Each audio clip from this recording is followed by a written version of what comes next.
What is going on, everyone? Welcome to another very exciting episode right here on the MIgardener channel. In today's episode, I'm going to be sharing with you my recommendations for a beginning seed starting setup. A lot of you have asked me, given that it's seed starting season, Luke, I'm really overwhelmed with a lot of the things that you've recommended because, your channel's been around for so long. You've recommended a lot of different things throughout the years, but I'm really looking for something just for me being a beginning gardener. Something that, doesn't have a whole lot of frills, something that doesn't cost a whole lot of money, something that's going to get me started and give me, the best chance of success. Can you possibly come up with a video for that? So that's what we're going to do in today's video. I'm going to basically go through the entire thing that you need, and I'm going to briefly touch on why I think why each component is in this kit and why it belongs in this kit. So I hope you guys are going to enjoy. So let's jump right into it because it's a nice complete video. So it's going to be a little bit longer length, but I know you guys are going to find some value in it. So the first thing I want to start off with is the light. As I've always talked about, the light, if you're starting seeds indoors, is the most important component. If you don't get the light right, you're not going to get the rest right because you can get everything else right, but the light dictates basically how the plants are going to grow. If you don't have enough light, your plants are going to get leggy, they're going to be stressed, and they're really going to have a hard time doing well any other way. So what we have here is a Fairy Morse seed starting light. This is basically a compact fluorescent tube. It's very inexpensive. This one right here is the perfect size for a single flat. What I really love about this light in particular is the fact that it's a grow light specific light bulb. A lot of different compact fluorescents out there. You might have like the little spiral ones. You might have the really long tubes like the T5s, things like that, like for office lights and stuff. A lot of those are not geared for grow lights. Yes, they can grow plants, and yes, you can kind of jury-rig something together, but for the money, you're really honestly not spending a whole lot more for this grow light, for this entire complete setup, than you are for a light bulb and a fixture and a bunch of other stuff that, really honestly won't do nearly as good as this. So I do love it for that. This ran me about $25. I'll have links to them all, to everything that I'm mentioning in the description box below to Amazon. You don't have to get it on Amazon, but we do get a little kickback through our affiliate program with Amazon. So if you shop there, I appreciate it. It helps fund the show. The other thing that I really like about this light is the fact that it comes on a stand. The stand itself is going to elevate it the right height above your plants to where it's still effective. It's still going to cover the flat adequately with growable light, and it's not going to be so far up because I think measuring the height for beginning gardeners is really tricky. If you just go out and you buy a light fixture and a light bulb, you've got two things, but the third component to that is the height. As we've always talked about, the strength of the light dictates how far the light can be away from the plants. So the stronger the light, the further away it can be. The weaker it is, obviously, the closer it has to be, because all the light's energy is focusing on the surface of the plant, the leaf surface of the plant. And so you need to make sure you get that distance right. And what I really like about this is that it takes the guesswork out of it. It is at an adequate height where it's going to give you about a month and a half of growth on your plants. Even if you're growing something like tomatoes or peppers, stuff that grows really tall usually, they don't grow that fast in the beginning. And so if you're starting indoors, you really don't need much more than, say, 4 to 6 inches because by the time they get 4 to 6 inches tall and they're touching these lights, they're going to be ready to be moved outside anyways. And then another reason that I really love it, and the final reason I love this light, is because it can be daisy chained. Now, daisy chaining is just a nifty word for connecting them all together. You can basically use one plug and run 5 or 6 light setups. So if you don't have enough, if you have more trays than you have light for, you can plug 5 or 6 in with the daisy chain feature, and you can run them along a whole table or whatever, and that can really allow you to maximize your space still while only using one plug. Because I know for me, when you got a heat mat, grow light, a fan, all this stuff going, it gets to be a little overwhelming with the whole plug situation, including a timer too. Now the timer that I recommend is a super inexpensive timer here. This one right here is, I don't even know the brand. I'll find this similar brand, something like this in Amazon. I'll post it in the description box below. But a timer is so essential. And why is because it really goes hand in hand with the light. You know, if you leave the light on 24 hours a day, 7 days a week, it's really going to not do you much good. You see, plants, they need a rest period as well. You know, you and I, we go to sleep at night. And the plants, they also need to sleep at night. It really helps them grow, actually. Most of the plant's growth actually occur at night when the plant is resting. And so what you need to do is you need to have it on a timer, because it takes the guesswork of turning it on, turning it off, and things like that. The next thing that you're going to need is a flat. Now, a flat can be anything that you want it to be, but I recommend that you choose a flat that is going to be adequate for your needs. So I have this here. This is my propagation station for basil right now, but you could use it for seed starting as well. As you can see, these beautiful basil plants, they're doing so great. Just really loving life in this setup here. A lot of people, they'll go with 72 cell trays. Some people will go with like 48 cell trays. This right here is 5 cells by 11 cells, so it's 55 cells. I really love this flat here, and why I would recommend this flat for you is because, number one, it's durable. It's gonna last a long time, so you can use it year after year. Second reason I really love it is because it's got drainage holes in the bottom. You wanna get something that has drainage holes, but I don't like things that have too many drainage holes, because drainage holes, they allow the roots to go through the drainage holes. And a lot of times with those nursery packs, those little really flexible 72 cells, nothing against them, they're very inexpensive and they do work. But what I find is that oftentimes the roots, if they get more established, the roots will go through those little holes. And this has a single drainage hole, which is totally fine. And in my opinion, it's adequate to drain the water just fine if you happen to overwater, which we'll get into the next component in a second. But if you happen to overwater, one hole is all you need.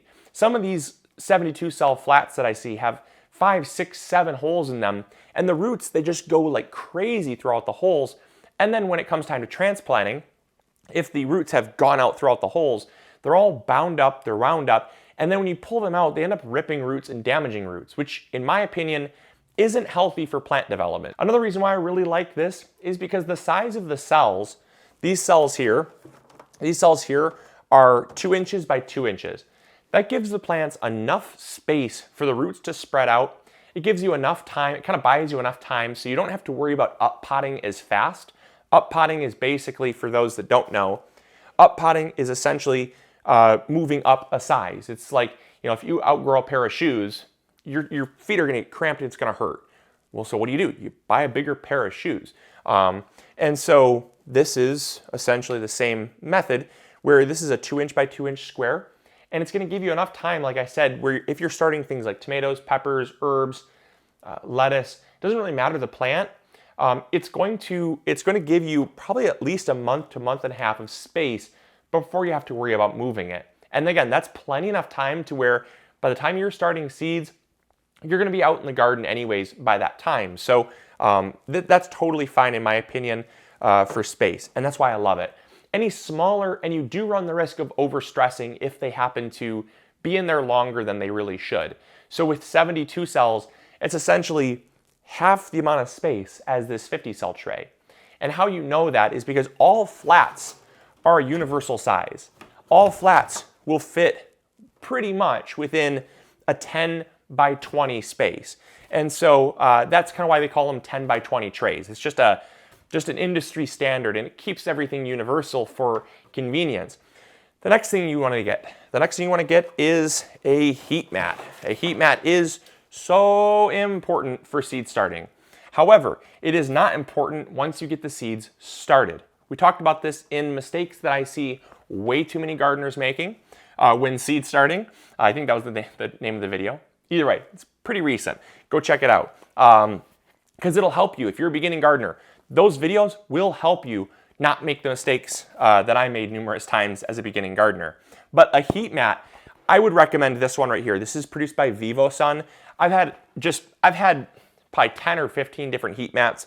They're honestly all the same. There's not a huge difference in them. Some have a temperature control. This one has a built-in temperature control, which will basically regulate the temperature and keep it right around 20 degrees above ambient temperature. So if your temperature is, say, about 70 degrees in your house, it's going to be right at around 90 degrees-ish, give or take. So this is really important because seeds need warm temperatures to germinate.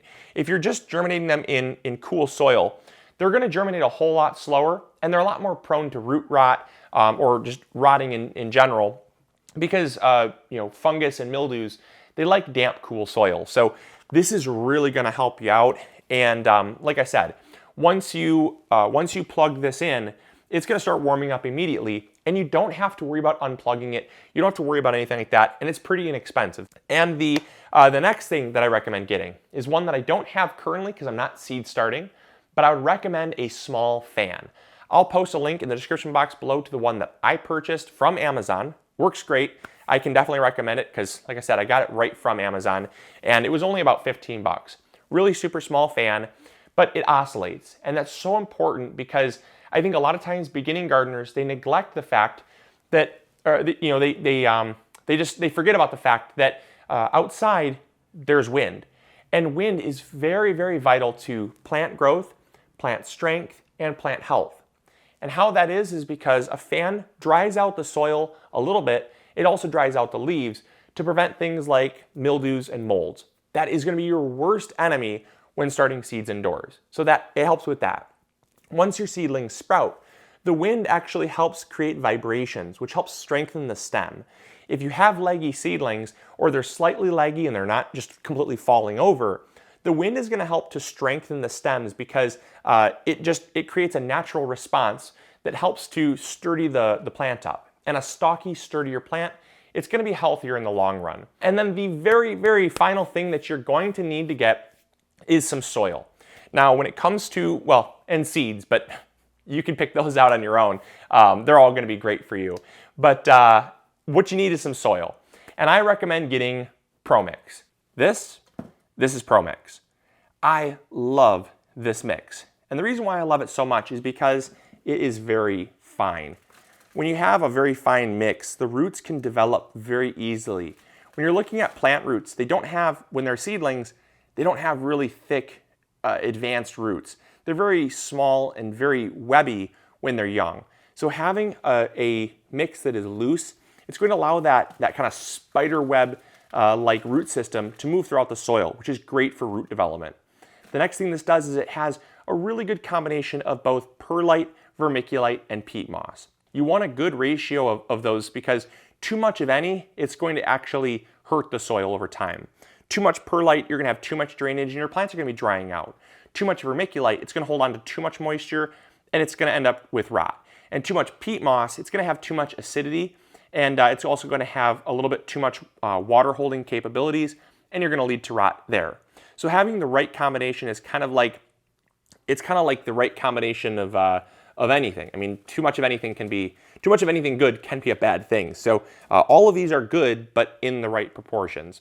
And one final thing to note about the soil is that you do get what you pay for. We did a test about maybe last year, I think a season ago, where we looked at different price ranges in soil, and we said, well, look, are the results related to the price? And we did find a correlation that there was, in fact, a pretty dramatic increase in results when you spent more. So the worst thing you can do is get knockoff, cheap, bad soil because it's not going to have what you really need to grow your plants adequately. And the final thing is if you're looking for seeds, make sure to check out MIgardener.com. We have all of our seeds for only 99 cents a pack. They're all heirloom, they're all grown with organic methods, and they all are super high quality. We grow all of our garden with our seeds every single year, and if you've seen our garden, it does really great. So we stand behind our seeds and we want you to really enjoy your garden. So make sure to check them out. We have over 550 different varieties. Some stuff is out of stock, but those are coming back in stock every single day. So if you see something that's out of stock, just join the wait list and you're gonna be off to the races, definitely. So I hope you guys enjoyed. I hope you learned something new. And as always, this is Luke from the MIgardener channel reminding you to grow big or go home. And we'll catch you all later. Oh, and one more thing. We are gonna have a series of videos talking about different plants for different skill levels when it comes to seed starting. So this is gonna be kind of a starter video. Okay, I found this on the web for Hey series of videos. talking about different plants for different skill levels when it comes to seed starting. Check it out.